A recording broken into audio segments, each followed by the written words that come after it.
discrimina o próximo, não o ama. E os evangelhos estão cheios de frases discriminatórias atribuídas a Jesus.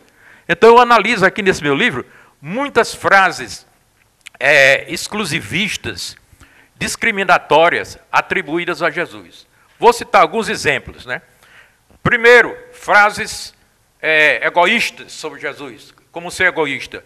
Eu sou o pão da vida, João 6,36.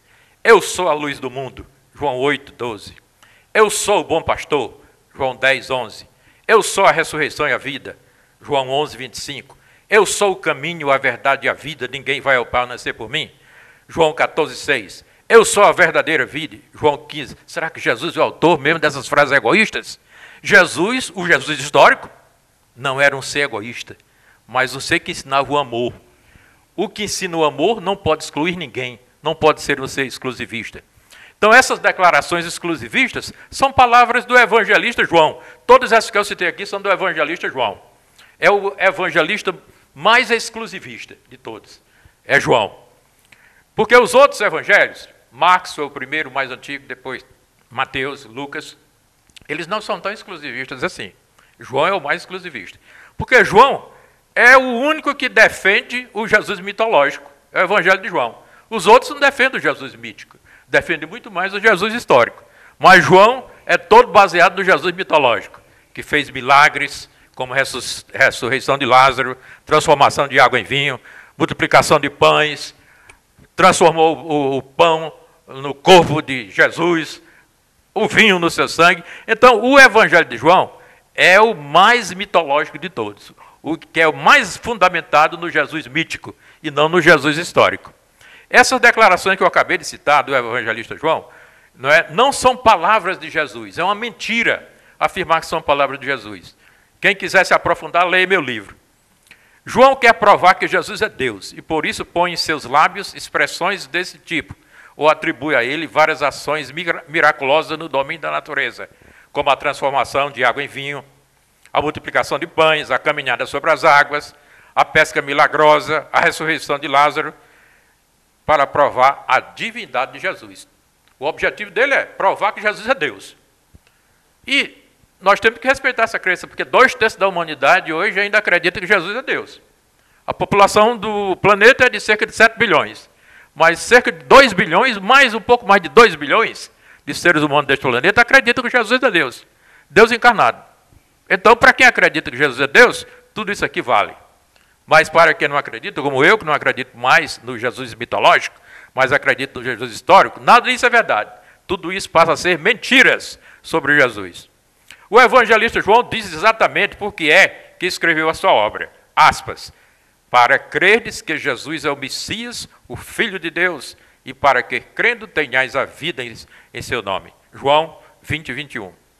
Para quem crê no Jesus pluralista e amoroso, como eu e os espíritas, todas as passagens e parábolas apocalípticas, agressivas e ou vingativas, atribuídas a Jesus nos evangelhos, são mentiras sobre Jesus. E o evangelho está cheio de passagens, aqui nesse livro você vai encontrar, cheio de passagens agressivas, vingativas, atribuídas a Jesus. Passagens que mostram Jesus raivoso, pegando o chicote, né, chicoteando o pessoal, expulsando do templo, né? Diz Jesus dizendo que não veio trazer a paz, mas a espada. Se alguém não permanecer em mim, será lançado fora como um ramo de árvore, está em João. Não penseis que eu vim trazer a paz, não vim trazer paz, mas uma espada. Isso é mentira, Jesus nunca disse isso. Jesus, um ser pluralista, amoroso, não podia, né, falar umas mentiras horrorosas dessas. Então, o meu livro explica muitas dessas mentiras, foi a sua pergunta. Algumas das mentiras, estou falando de algumas, mas o meu livro tem mais de 100. Olha outra grande mentira aqui. Se a tua mão te escandalizar, corta. Melhor é entrares mutilado para a vida do que, tendo as 2 mãos, ires para a geena, para o fogo inextinguível, você ir para o inferno eterno. O Jesus histórico nunca pregou inferno eterno. Não existe inferno eterno para o Jesus histórico, só para o Jesus mitológico, que pregou a toda hora o inferno, a volta para nos julgar, para mandar os bons para o céu e os maus para o inferno. Então, para a crença espírita, para a doutrina espírita, não existe inferno, não existe purgatório, não existe céu, não existe juízo final. Tudo isso é mentira sobre Jesus de Nazaré. Jesus não foi exclusivista, jamais diria uma frase como essa aqui: aquele, porém, que me renegar diante dos homens, também eu renegarei diante de meu Pai. Isso não é de Jesus, isso é frase mentirosa de Mateus. Outra frase mentirosa: na verdade eu vos digo, tudo será perdoado aos filhos dos homens, os pecados de todas as blasfêmias que tiverem proferido. Aquele, porém, que blasfemar contra o Espírito Santo, não terá remissão para sempre. Pelo contrário, é culpado de um pecado eterno. Que absurdo. Quer dizer, então, para que vale a confissão dos católicos, se o pecado contra o Espírito Santo não pode ser perdoado? Não é? Outra coisa, o Espírito Santo é maior do que na Trindade, o Espírito Santo é a terceira pessoa da Trindade.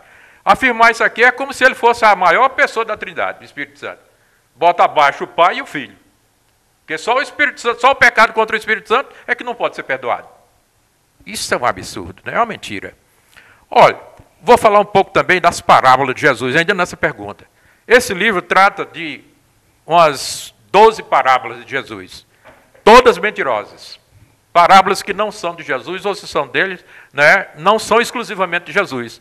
Muitas vezes é uma parábola contada por budistas, que é repetida por Jesus, como, por exemplo, a parábola da viúva pobre, que já era narrada na literatura budista, na literatura dos hebreus também, na literatura da Grécia. Então, aqui os cristãos fundamentalistas dizem que essa parábola é de autoria exclusiva de Jesus. Então, vou dar uma lista aqui das parábolas, para quem for ler o livro, que são mentiras. A parábola dos trabalhadores da vinha, a parábola da figueira, a parábola dos vinhateiros homicidas, a parábola das 10 virgens. Essas parábolas são quase todas apocalípticas. O que quer dizer uma parábola apocalíptica? É a parábola em que fala do Jesus apocalíptico, não é o Jesus histórico. O Jesus histórico não é apocalíptico.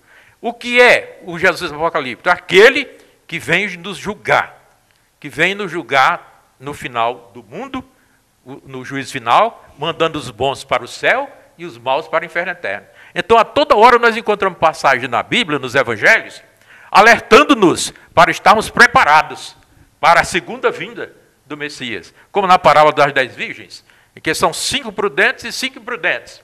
As 5 prudentes, não é, recebem o retorno de Cristo, elas vão para o céu.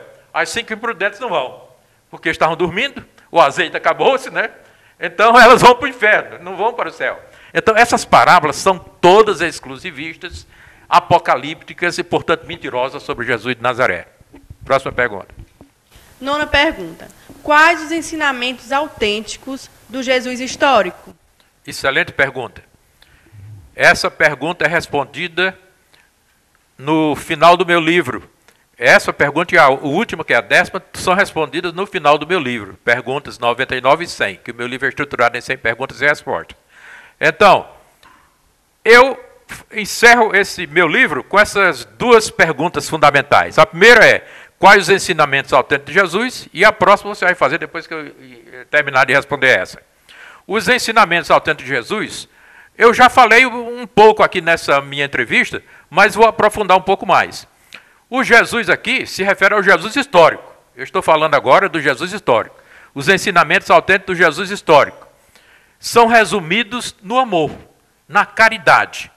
Se todos os seres humanos praticassem o amor, vivessem a caridade, não haveria brigas, não haveria guerras, não haveria revoluções, não haveria desigualdade, não haveria desrespeito, não haveria violência. O que causa todos os males da humanidade, as divisões entre as religiões, é a falta de amor. As religiões pregam o amor, mas não vivem o amor. Todas elas pregam o amor, mas não vivem, porque discriminam. E quem discrimina o próximo não ama. Quem é de uma religião diz: só minha religião é verdadeira. Já está discriminando todas as outras. Porque já está, com isso, fazendo a conclusão de que todas as outras são mentirosas. É um exclusivismo. Quem exclui o próximo, eu já disse, mas repito, não ama. E o Jesus histórico não foi exclusivista. Não excluiu ninguém nas suas pregações. Foi um ser inclusivista. Então, e pregou, sobretudo, o amor. Resumiu todos os seus ensinamentos na prática da caridade, na prática do amor, porque é o amor que une. O Jesus histórico ensinou-nos que para entrarmos no reino de Deus, ou melhor, para evoluirmos espiritualmente, é preciso vivermos o amor, a caridade, o igualitarismo, sem discriminar nem excluir ninguém, pois quem discrimina o próximo, repito, não o ama. Ele nos ensinou que devemos amar até mesmo os nossos inimigos, e também nos ensinou a oração mais ecumênica do mundo, o Pai Nosso, uma oração sem dogmas de fé, que pode ser rezada por seguidores de qualquer religião. E resumiu toda a sua doutrina verdadeira no chamado Sermão da Montanha, em 3 longos capítulos do Evangelho de Mateus, capítulos 5, 6 e 7, sintetizado na última questão deste meu livro, a questão número 100. A doutrina central do Jesus histórico, repito, não é a da salvação gratuita pelo derramamento de seu sangue na cruz. Essa é uma doutrina de Paulo de Tarso, fundamental de Paulo de Tarso. Eu explico isso bem no meu livro Paulinismo. Para Paulo, a salvação só se salva quem acredita que Jesus morreu e ressuscitou. Morreu na cruz e ressuscitou para nos salvar. Então, o Jesus histórico não pregou que a salvação, ou melhor, a nossa libertação, depende do derramamento de seu sangue na cruz. Mas depende da prática de um código de moral ou de ética universal, resumido na lei do amor, como eu já disse várias vezes, mas não me cansaria de repetir. Ele disse, o novo mandamento vos dou, que vos ameis uns aos outros. João 13:34. Nisso conhecerão todos que sois meus discípulos, se tiverdes amor uns pelos outros. Isto vos ordeno, amai-vos uns aos outros. Podemos passar já para a última pergunta. 10ª e última pergunta. Qual a síntese da doutrina de Jesus no Sermão da Montanha? A síntese da doutrina autêntica do Jesus histórico, no chamado Sermão da Montanha, é esta. Primeiro, a humildade e o desapego. Eu não vou fazer as citações, porque vocês vão encontrar isso na última questão do meu livro. Eu vou só citar a doutrina, os ensinamentos de Jesus, no Sermão da Montanha, que eu resumi em 12 itens. O primeiro é a humildade, eu repito, e o desapego. Número 2, a pureza da alma ou espírito. Número 3, a mansidão. Número 4, a caridade. Número 5, a justiça. Número 6, a paz. Número 7, o sofrimento. Número 8, o amor aos inimigos. Número 9, a oração pelos perseguidores. Número 10, a reconciliação e o perdão. Número 11, a reencarnação. Número 12, a oração ecumênica do Pai Nosso. Então, para concluir esta palestra, reafirmo que não pretendi magoar os sentimentos religiosos de ninguém. Quis apenas ser academicamente correto naquilo que compreendo e julgo ser verdadeiro sobre Jesus de Nazaré. Cada um de nós é livre para expressar ideias, opiniões e crenças. Muito obrigado a todos.